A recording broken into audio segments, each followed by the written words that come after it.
Hi, everybody. Welcome to Storytime with Shane Onyou. Sunday, what is it? It's beautiful outside. I don't know if anybody's out there enjoying it. I was outside, but it was way too loud. There was people doing work, so yeah. So hopefully you can hear me. I don't there's only let's see. I don't know who's here right now, so just giving it a few minutes and then we'll get started with some story time and we'll go from there. Not sure I like this. Hi, Jordy. I'm not sure I like this computer. It's not as nice looking as I can tell.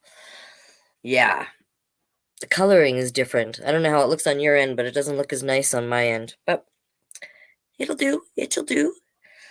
All right.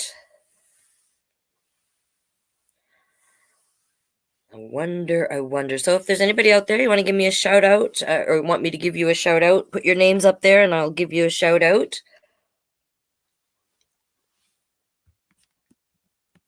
Down here in the drag pit. Like I said, I was going to go outside. You can't really tell in this, but I got lotion on my nose because it's sunny out. I got stubble today. I shaved, so I got just a little bit of stubble from, yeah. So that's where we are with that. You can't see the eyes very well in this either, but they're rainbows. And I got my watermelon hat on, and I'm all ready. All right, well, let's just start with the land acknowledgement. We'll do that now. So I'm going to do my story time one, which is always fun. So today, I have to look down though, because can't always remember it. Today, we acknowledge our Treaty 7 friends, where the Blackfoot once met on Elbows Bend. Soon came the Satina from the Beaver Clan, and the Stony Nakota who live in the mountain lands. Your mountains. Last but not least, Métis from Region 3. We are all treaty people here in Calgary and area, southern area. All right, so that is our land acknowledgement. So that's where we're going to start with that. All right. We'll start off with our first story for today. Looks like I only have one viewer. Just you, Jordy, which is all good. All works. It all works.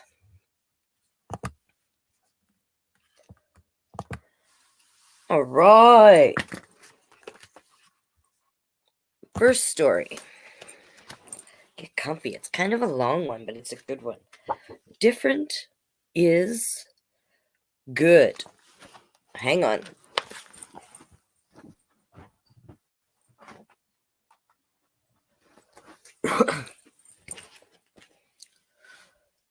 Where's that glare coming from? Is that just from this light? Let me try this. I'm twisting a light. See if that works better. There we go. Different is good. Illustrated by Abida Aman. Very cute. Yeah. And written by Rebecca J. Jackson and Phelan Good. All right. Different is good. This one's a little bit long, so I gotta get comfy. Summertime came once every year, like Christmas and Halloween. Ashura loved summer season best because the world turned a golden. Outside was warm, and indoors seemed even warmer. The days were long, and the nights blinked by. The trees along his side of the street were bright and green again, and the flowers in the front yard bloomed in the prettiest of colors. School was out, and the days belonged to him. I love summer best, he said. There's nothing I can't do. Look at that. Gotta figure out what's the best way without the glare. Sometimes if you're watching and you're having a hard time and it's glitching a lot, sometimes YouTube is better, but hopefully it's not too bad. I don't know. How's it going, Jordy? Is it really glitchy?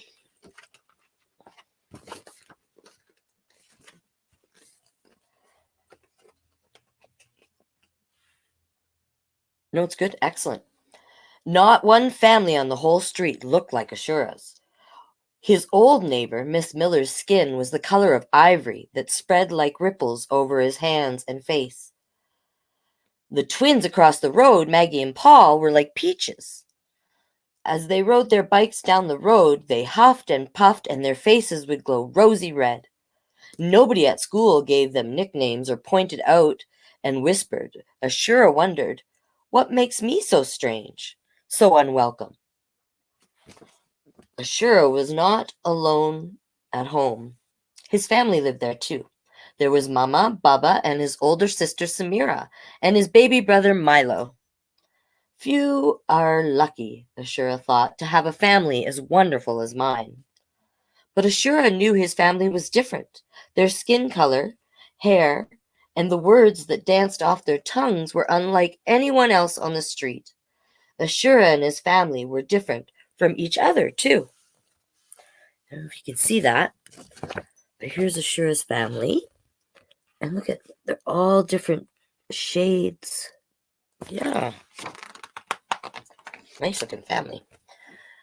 Ashura was born with skin darker than the night sky. His mother always said, there are stars burning bright within you. Oh, I like that.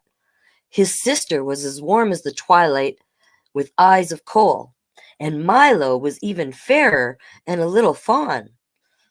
Bubba seemed greater than the mighty sun and the fiery gold color of dawn. And Mama looked like a reddish copper of lucky coins.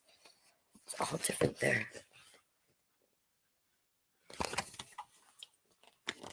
One night at dinner time, Ashura's mother said, why don't you play in the park tomorrow? It will be a beautiful day and there are swings and slides and all your friends will be there, I'm sure. Ashura's belly twisted and jumped. His heart beat faster and his skin felt shivery and cold. He did not want to go to the park. He had no friends to play with. But he could not tell his mother that. Ashura smiled. Okay, Mama, I'll go to the park. Uh-oh. Later at night, all tucked up in bed, Ashura tossed and turned. He thought of the kids from school. They'd be at the park tomorrow, too. They weren't like what Mama thought they were, all friendly and kind. Sometimes they were mean and said things that made Ashura not feel so good inside. They said names like ghetto, darky, and ugly to him. Not very nice at all. Real friends don't say such things. I agree. See that. Every minute that passed was a minute closer to morning. Ashura hugged his bed sheets tight. In the deep violet sky outside, the stars shone brightly. He whispered a little prayer to them, wishing he could make the night last forever. Please, please, I don't want to go to the park tomorrow. I don't want to hear those names anymore, and I don't want to cry. I can't do anything about the way I look, and I can't look any way other than this. If you hear me, stars, please help me.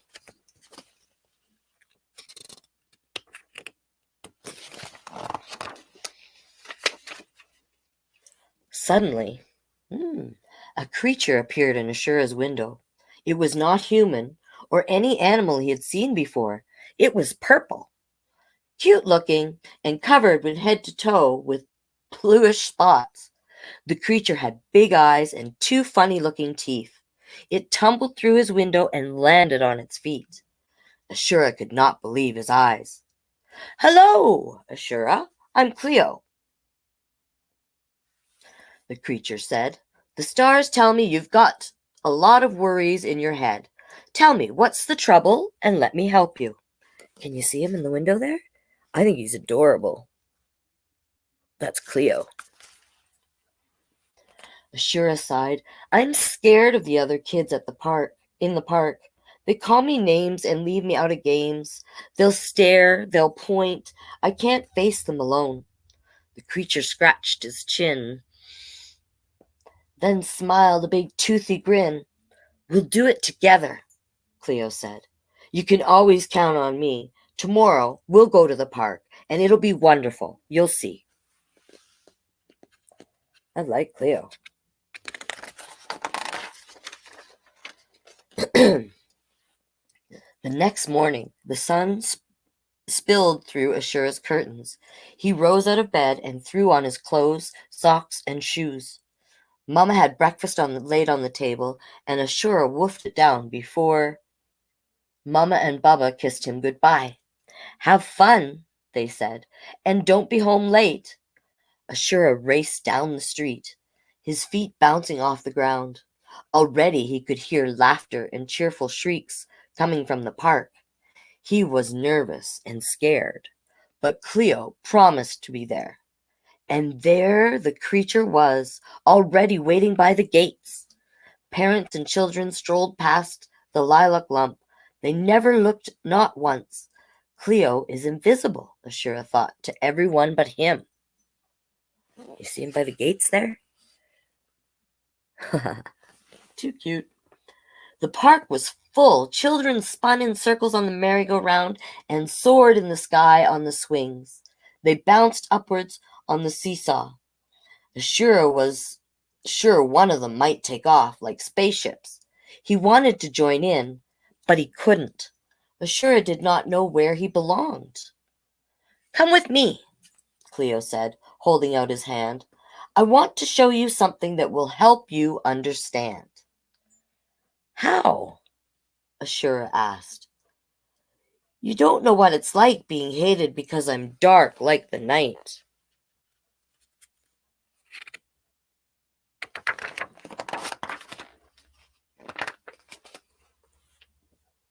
You're right, but I want to show you that being who you are, the way you are, is what makes you perfect. Was Ashura truly as wonderful and as ordinary as the others? How could this be? He took the deepest breath and walked across the grass, hand in hand with Cleo at his side. The children came closer into sight. Do you see what I see, Ashura? Cleo asked. Do you see how different and unique each one of them are? Ashura shrugged. All he saw were his schoolmates playing games without him. Gotta look a little harder. Not one of us is the same as the other. The girl flying in the swings? She's easy to see. Her name is Alaya, and her hijab is brighter than the sea. Not all children wear coverings, but Alaya does every day. She has one in green, pink, gray, and her favorite is sapphire. Ooh, sapphire, that's my birthstone. Like it. She's following the footsteps of her mother and her grandmother and her family's beliefs. Some kids whisper behind her back, what's she wearing on her head? Or I'm going to pull that cloth off of her. But Alaya ignores them, and their hurtful words don't bother her at all. She knows who she is and what's important to her. Nothing they can say will make her feel small. Her friends tell her she's beautiful and think the hijab matches her eyes. Listen to those that bring you up, Ashura, not the voices that bring you down. That's a very, very valuable lesson. Ashura watched Alaya swing higher and higher, her smile wider and wider. Her hijab flowed like a magical mist. What her friends said was true. She was beautiful. It's not about what you see on the outside. What people feel and think on the inside is different too. Our beliefs and faiths change. Asim says daily prayers at Mecca, while Easter goes to synagogue. The twins, who live across the street, go to Mass every Sunday. and some kids worship no religion at all. Faith is dear to each person's own heart. Very well stated.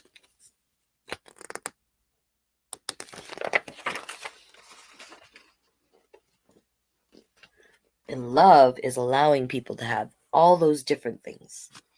Ashura, don't you see? We're all different in more ways than one. Like the way some kids are tall and some are short. They come in many colors too. You and Aliyah are two marvelous shades of brown, but James and Sam on the seesaw are glowing shades of pink. I'm not like any of you at all, with purple fur and all the fuzzy and thick. Do you see? Yeah. There's beauty all around, like colors in the box of a crayon. We're all needed to make the picture complete. Never fear the color you are, because it is wonderful. Your beauty and theirs does not come from the way you look, but from the places deep from within your strength of mind and kindness of your heart. That's where self-respect begins. Ooh, that was really well said. I couldn't have said that well. We all have voices, but none of them sound or speak the same. We are taught in different languages from where our families are from. You might say habari, or Juan might say hola, but either way, you always know it means hello, right? I say hi. The words are different, but the meanings are the same. Speak in your own language. Use words from your heart. That is what makes you a unique work of art. I agree. Right? This is one smart monster. I like Cleo. They strolled further into the park. Ashura felt braver already. He spotted Claire from his English class, and her hair straighter than spaghetti. Cleo, look, he said. Our hair is different too. Tina's is short and straight, but Belly's is curled and flowing all the way down her back. Mike's is spiked and blonde, while mine is spiraled and black. Yes, and would you mistreat anyone because their hair is not the same? No, never, Ashura said. Set an example for your friends. Show them how to be kind. Be a leader, Ashura. Oh, I like that too. At the merry-go-round, Ashura saw some boys from his school. One of them, Miguel, has been nice to him, but the other two were very cruel. Our likes and dislikes make us who we are. We all enjoy different foods and things for lunch. Some kids like spicy foods. Others prefer something plain. Your mama makes jollof rice, and I might not be saying that right, but Miguel's madra makes tortillas. Both are delicious. Neither is better or worse. Some kids are just like me and enjoy towers and towers of cake. Ooh, I like towers and towers of cake. Ooh. But you should not eat too much of that for your heart's sake. That's true. I like lots of cake though, but not only one kind of cake for me. But chocolate? Whoa! We all like playing games and having fun, but we don't always like the same stuff. Some boys and girls play with dolls, while others with toy trains and cars. Some kids are happy with imagination and crafts and make thousands of paper stars. Just because these things are different, these things aren't the same, it doesn't mean others can't join in. I agree. Tell others what you like and say it loud. Show that picture over there. They passed through the hopscotch when nobody was looking. Cleo hopped from 1 all the way up to 10. They walked over to the family benches and stopped. You may feel like your family is odd. that they stand out in the street. But ask yourself, what is normal? I agree. What is normal? I don't know if I want to know what normal is. And why is that so good? All families are special. Just take a look.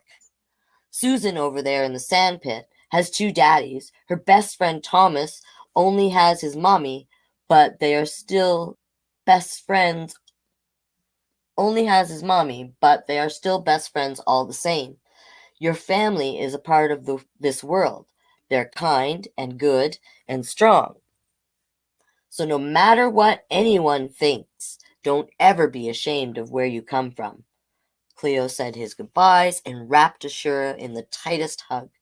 Never forget the lessons you've learned, and be true to yourself always.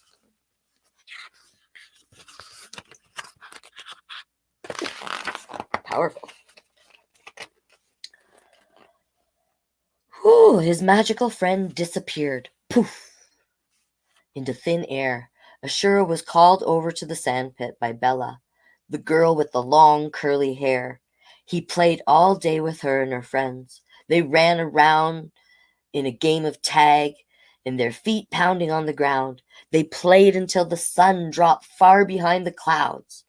Not one of them turned their nose up at the darkness of my skin. It was then that Cleo's message finally sank in. It doesn't matter what color you are, you will always fit in. Ashura returned home out of breath, with a smile across his face. He felt wonderful inside and out. He hugged his mama and baba and told them and his sister about his adventures with his friends. He promised his baby brother that he'd always be strong and teach him how to be proud.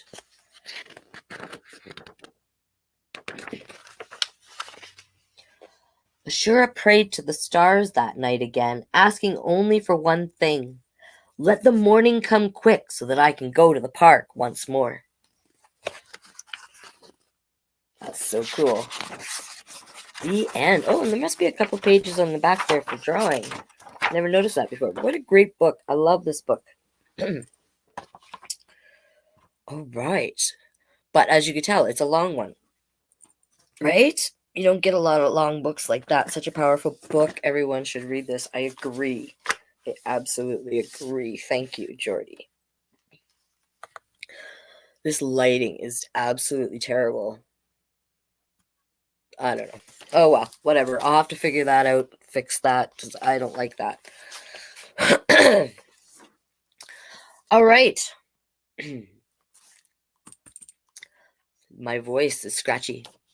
Good book came in partway. Yeah, it is a good one, eh? I love that book. Hi, Sam. Welcome. Are you by yourself? Any kids out there that want me to give a shout out?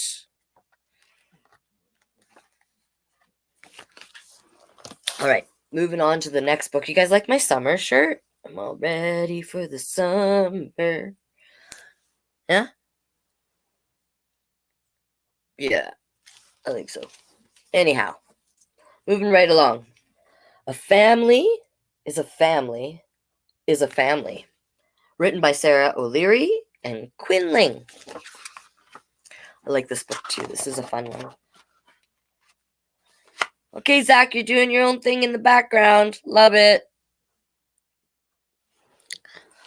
You can still hear me though, I'm sure. So a family is a family is a family. We were talking about families at school. The teacher asked us what we thought made our family special. I went last because I wasn't sure what to say. My family is not like everybody else's. See, it's funny, there's a pattern here today. You'll catch my pattern. It's just, talking about different families. My mom and dad have been best friends since first grade. They really like each other. It's kind of gross over here. That's funny. Ew. There are lots of kids in our family. Mom and Dad just keep coming home with more. Look at that. They're everywhere. You see them all? That's funny. Both my moms are terrible singers. And they both like to sing really loud. Really? Love it. I have more grandparents than anyone else I know. Look at them all. It's a family tree there. Look at them all up there. I'm trying to think. I don't have any grandparents left. We have a new baby in our house. I think Mom ordered him online.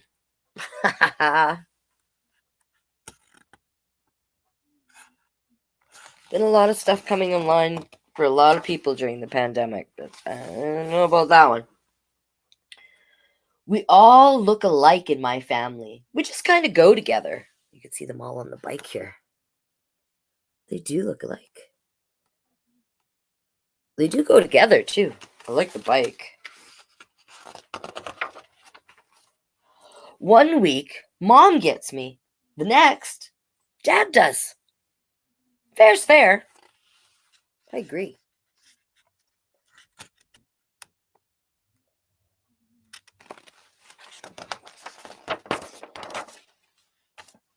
Some people say I look like my dad, and some people say I look like my mom. I think I look like myself. I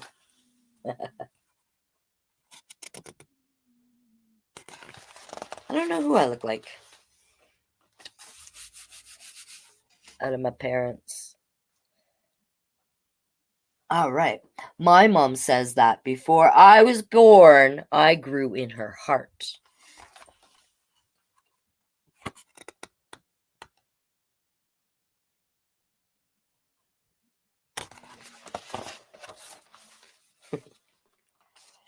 Yeah, I got my suntan lotion on my nose. It goes with my tropical attire. I had the wig on, but I couldn't see, so I had to take that off. Because I live with my grandparents, people sometimes think she's my mother. She's not. She's my best friend.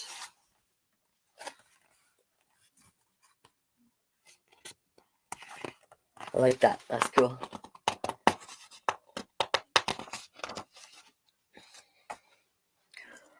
Some of the kids were dads when he met Mom, and some were moms when she met Dad. Now we all belong to each other.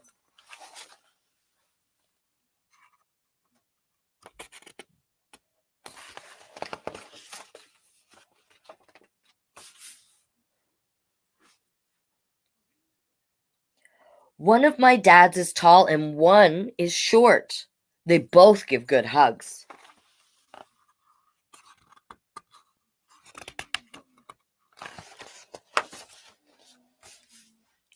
I listened to everybody else, and then I remembered that one time someone saw us all together at the park. She asked my foster mother to point out her real children. Oh, I don't have any imaginary children, Mom said. All my children are real. I like that answer. Sometimes we need to think about the words we choose, right? A family is a family is a family. What does your family look like?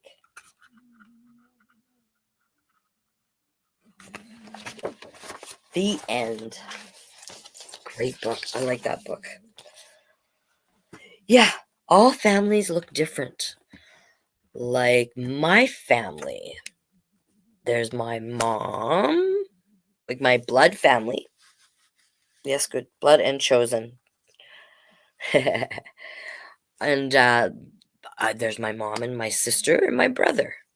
And then I have family way out on the East Coast too, but that's my immediate family. So that's cool. Two families, blood chosen. I love it. I love it. I love it. Well, friends, that brings us to our last book for today. It's a gooder. It's an award winner. Talking about different kinds of family. We're sticking with a theme here. It's called And Tango Makes Three. Oh, you know what? I figured it. Oh, it's the computer light. I'm going to have to work on that. Okay.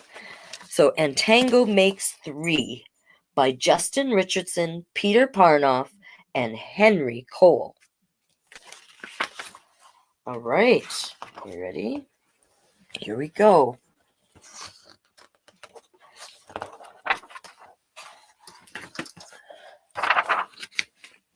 It's a lot of pages before it gets to the actual story here. Here we go. In the middle of New York City, there is a great big park called Central Park. Children love to play there. It has a toy boat pond where they can sail their boats. It has a carousel to ride on in the summer and an ice rink to skate on in the winter. Best of all, it has its own zoo. So cool. Every day, families of all kinds go to visit the animals that live there.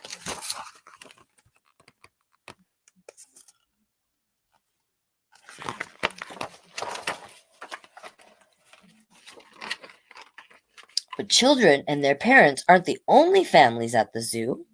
The animals make families of their own. There are red panda bear families. They're with mothers and fathers and furry red panda bear cubs. There are monkey dads and monkey moms raising noisy monkey babies. There are toad families and toucan families and cotton top tamarin families too. All kinds of different families. And in the penguin house, there are penguin families. Did you know it was going there? I didn't know that's where it was going. Every year, at the very same time, the girl penguins start noticing the boy penguins, and the boy penguins start noticing the girls. And when the right girl and the right boy find each other, they become a couple.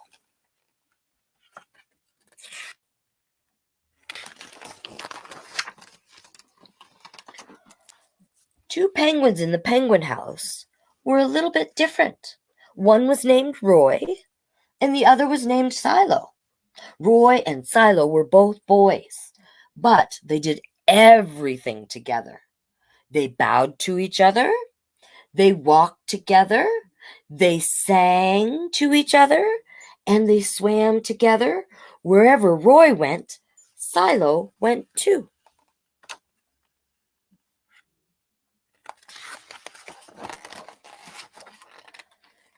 They didn't spend much time with the girl penguins. The girl penguins didn't spend much time with them. Instead, Roy and Silo wound their necks around each other. Their keeper, Mr. Gramsy, noticed the two penguins and thought to himself, they must be in love. Roy and Silo watched how the other penguins made a home. So they built a nest out of stones for themselves. Every night, Roy and Silo slept there together, just like the other penguin couples.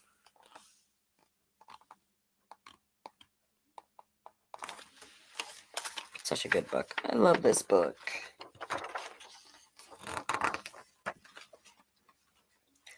And every morning, Roy and Silo woke up together. But one day, Roy and Silo saw that the other couples could do something they could not. The mama penguin could lay an egg, and she and the papa penguin would take turns keeping the egg warm until finally it would hatch. And then there would be baby penguins. Where there's a will, there's a way. That's what I always say. Hey, and that rhymes. Roy and Silo had no egg to sit on and keep warm. They had no baby chick to feed and cuddle and love. Their nest was nice, but it was a little empty. One day, Roy found something that looked like what the other penguins were hatching and brought it to their nest. It was only a rock, but Silo carefully sat on it and sat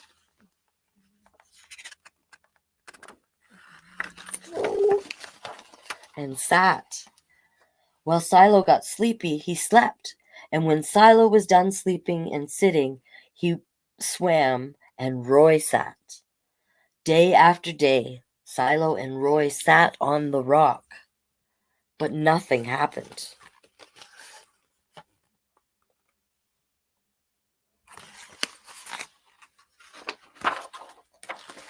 Then Mr. Gramsy got an idea. He found an egg that needed to be cared for, and he brought it to Roy and Silo's nest. Smart thinking, Mr. Gramsy.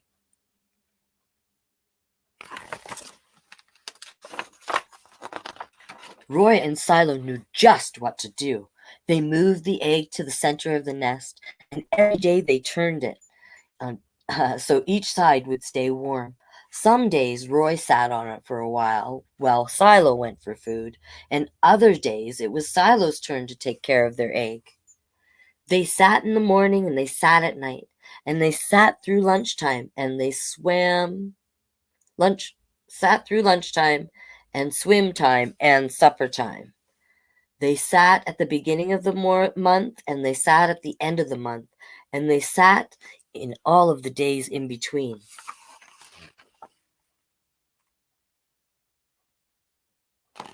Doing the right thing. I love it. Until one day, they heard a sound coming from inside the egg. Peep, peep, peep, peep, it said. Roy and Silo called back. Squawk, squawk. Peep, peep, answered the egg. Suddenly, a tiny hole appeared in the egg shell, and then... Go over here. Oh, it's adorable. So cute. Crack! Out came their very own baby.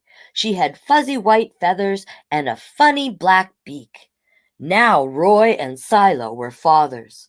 We'll call her Tango, Mr. Gramsy decided. Because it takes two to make a tango. I agree. I like that. Did you see the baby? Isn't she cute? Look at Tango. Come on now. Aww. Adorable. Roy and Silo taught Tango how to sing for them when she was hungry. They fed her food from their beaks. They snuggled her in the nest at night. Tango was the very first penguin at the zoo to have two daddies. And won't be the last.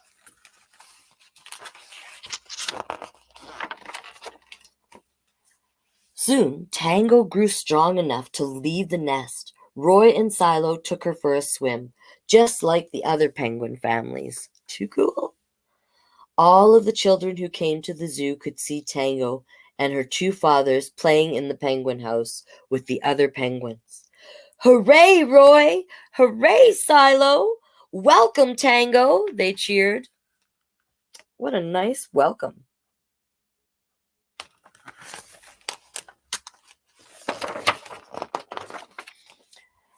At night, the three penguins returned to their nest. There they snuggled together, and like all the other penguins in the penguin house, and all the other animals in the zoo, and all the other families in the big city around them, they went to sleep.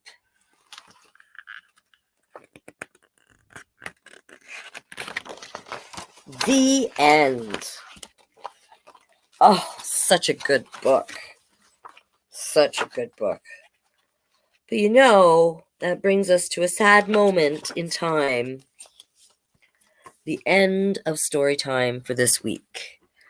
And I need to figure out a much better lighting. So I will need to talk to my tech person after this. Stick around Jordy, and we'll talk online.